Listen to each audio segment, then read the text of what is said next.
Good evening, everyone. We are here one more time to bring you the best in this week's entertainment offerings. This week, I'd hoped and planned to watch Bill and Ted Face the Music, but then when I looked at it and I realized that it was $25 to watch, I decided that was not an economical option. I mean, I'm just one guy.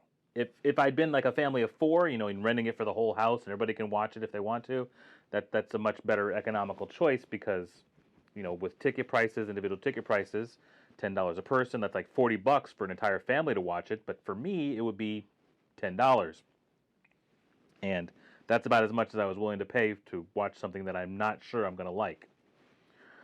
So, and frankly, that's pretty much why this whole model of releasing first run movies to home viewing but for a really high price doesn't work for me or for any individual because it's just too expensive. It doesn't make any sense. I don't want to have the Disney Plus streaming service, which I pay for monthly, and then pay an additional $35 on top of it so I can watch Mulan a little bit earlier than when it comes to the streaming service on its own. Hopefully that's not too long that I have to wait because I am interested to see the movie, and I would go to the theaters to see it if it was coming to theaters, but it's not. And I'm not going to theaters because I'm not. But anyway, I had to find something else to watch, and instead I found a film that I had missed in theaters. Well, actually, I kind of avoided it in theaters, but it was a major release back in November, and it's now just arriving on cable, so it's one I can watch and give you my thoughts on. So welcome to Friday on the Couch with the John Cena family comedy, Playing with Fire. If you know the name of the movie you'd like to see, press 1 now. For a list of movies in your area, press 2 now. To get reviews from Friday on the Couch, press 3 now. In a world with unlimited choices but limited time, 3 friends have come thumbs in hand to show the way.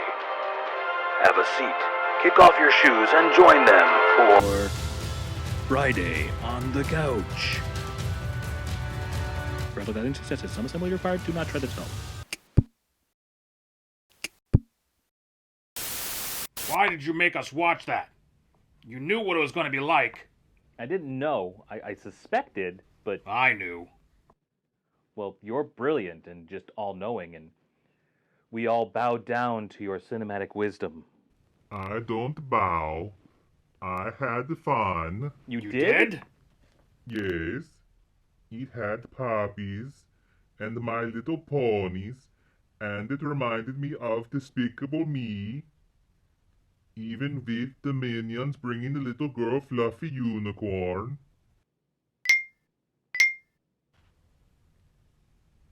You know what? He's right. At its bare bones, this is pretty much the same story. Huh. Okay, well, let's talk about that story then. You have a team of highly trained, specialized paratrooper-style firefighters called smoke jumpers.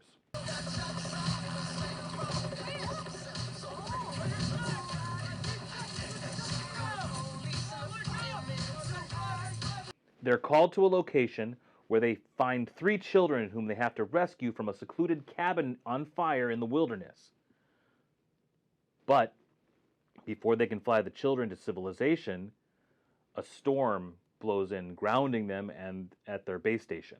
Can we make it to the police station? Chief, it's 90 miles. The roads are all flooded. You don't want to take the kids out in that. John Cena is the button-up leader of the crew and has no ability to turn off his hyper-awareness and vigilance to the job. Our main priority is to get this depot tip-top. Gentlemen, you know how quickly things can go sideways. We must be at our very best. Every second of every day. Exactly. And since he's so strict, he's not at all compatible with the rambunctiousness of children.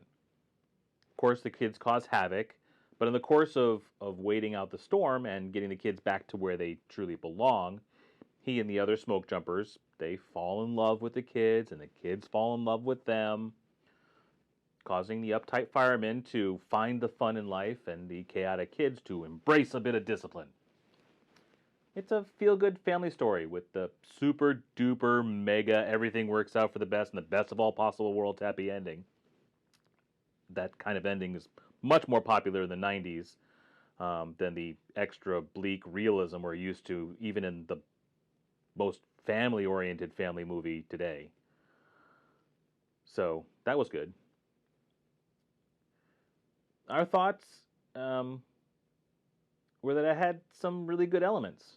It has heart and very charming children, but unfortunately, it wasn't very funny.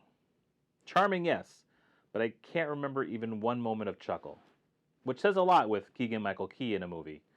I mean, I laugh at him in almost everything I see him in, including commercials. Hell, I laughed at him playing a mentally ill vet in Predators. Not to mention John Leguizamo chewing scenery like crazy all over the place, and that's usually just hilarious. But really, more than anything, this movie relies on John Cena more than any movie since like The Marine. And I think he's miscast. I actually think that about most of the stuff he's in now.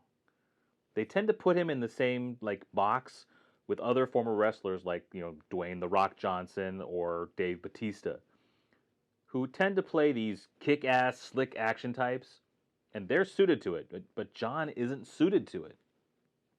I'm not sure why, but maybe it's because he spent his career as a wrestler portraying the happy to be there, try your best, we're all winners, jorts and t-shirt wearing wrestler John Cena. We've seen him at the Nickelodeon Awards getting slimed. There's no way to...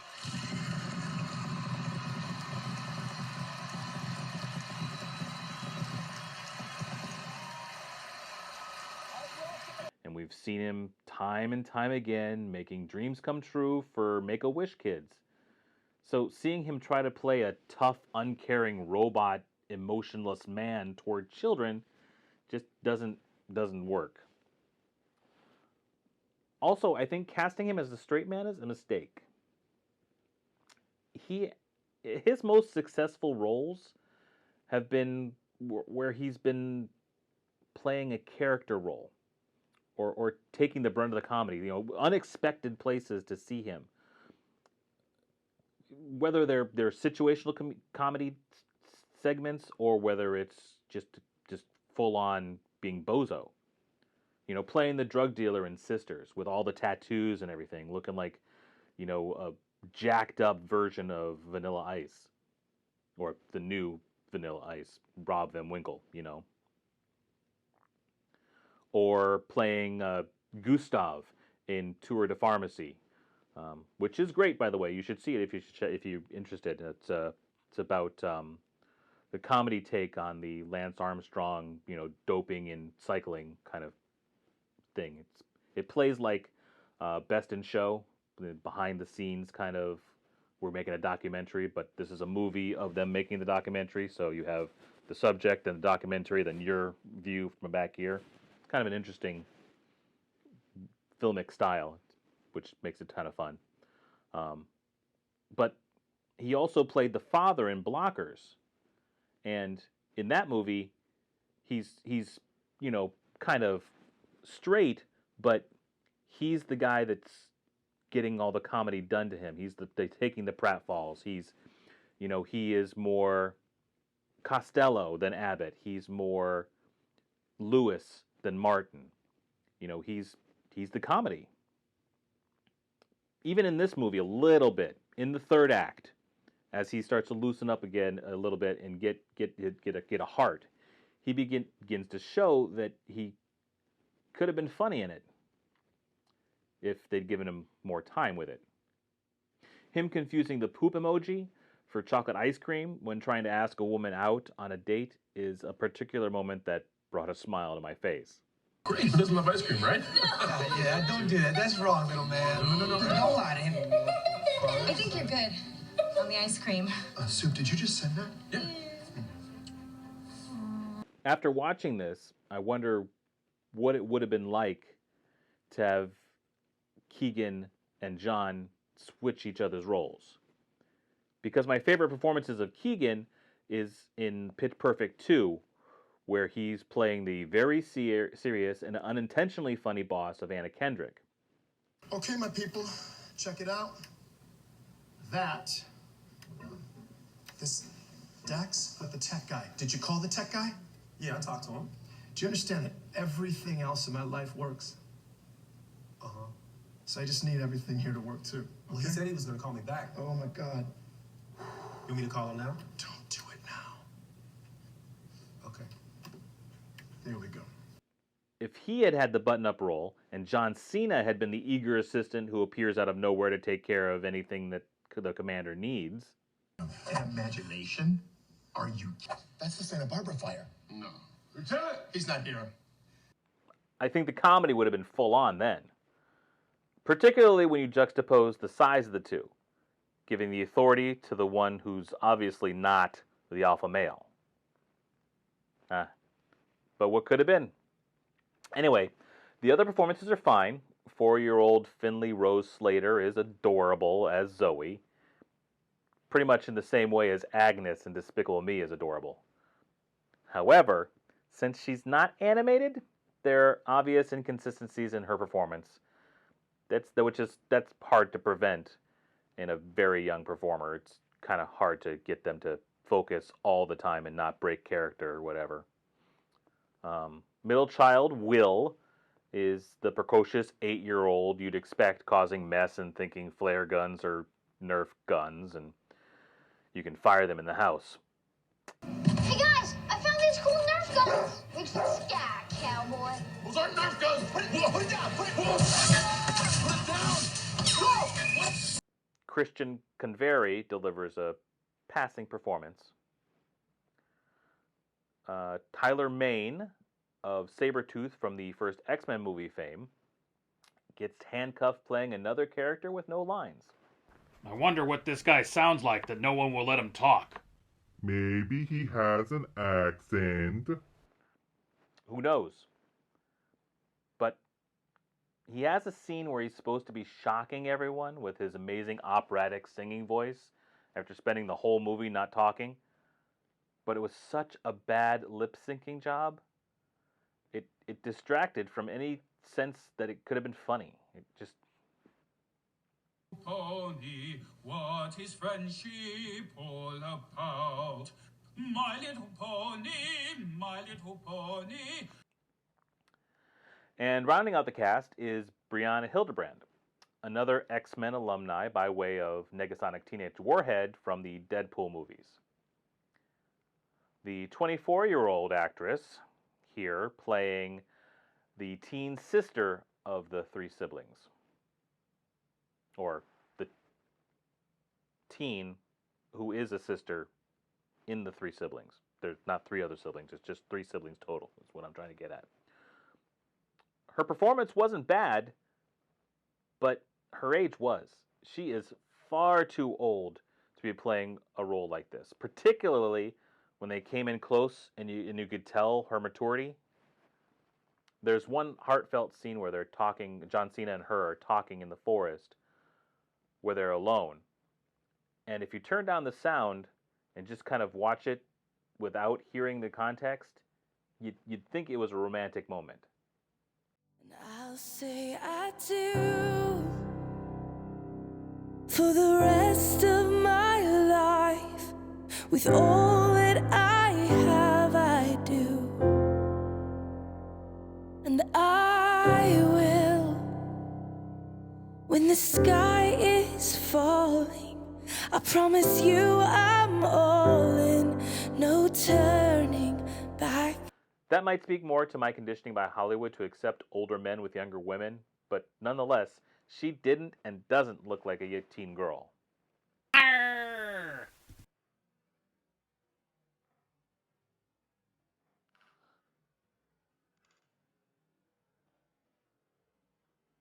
But nonetheless, she didn't and doesn't look like a teen girl.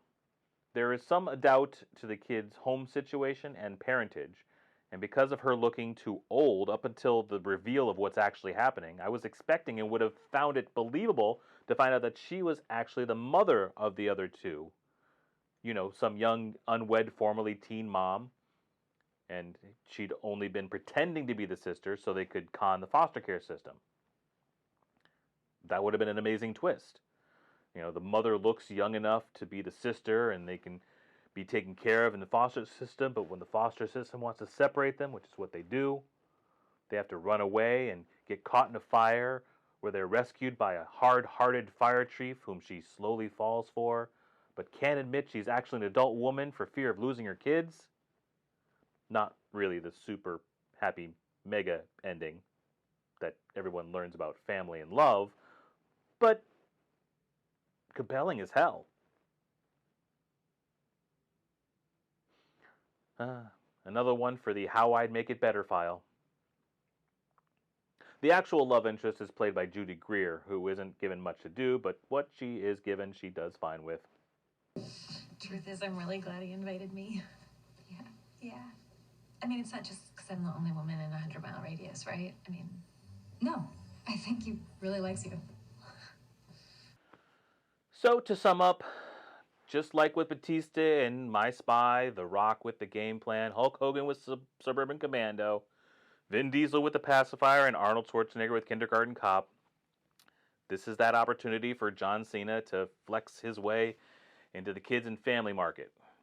The big issue is this movie can't decide what it wants to be. A family comedy that has elements that keep kids entertained, or a kids movie that has elements that keep adults entertained. The comedy is bawdy at times, and at others it's nuanced and subtle. People who need people are the luckiest people in the world. Barbara Bush. So close. And because it can't decide what it wants to be, it rides this middle line where it isn't really fun for anyone. Not true. Okay, it isn't really as fun as I'd like it to have been. I didn't hate it. I just wish the comedy had been more. It could have been a nice surprise if it had also made me laugh a bit. But as it stands, it was uplifting and pleasant, if bland. I was hoping for a thick, golden roast turkey sandwich with gourmet bacon and Gruyere cheese on an artisan roll. What I got was peanut butter and jelly on Wonder Bread. If you're hungry, it'll do, but it won't set your world on fire. One thumb up for me. Doc? Nope. I think I know the answer here, but Teddy? It has everything I like. Silly, cute, cuddly, outdoorsy. Okay, so out of 6 thumbs, Playing with Fire has earned 3, which gives you a very light recommendation to watch it. You know, if there isn't anything else. Okay, that's it from Friday on the Couch. Have a great day, night, and tomorrow. Please like, share, and subscribe. Bye. Bye.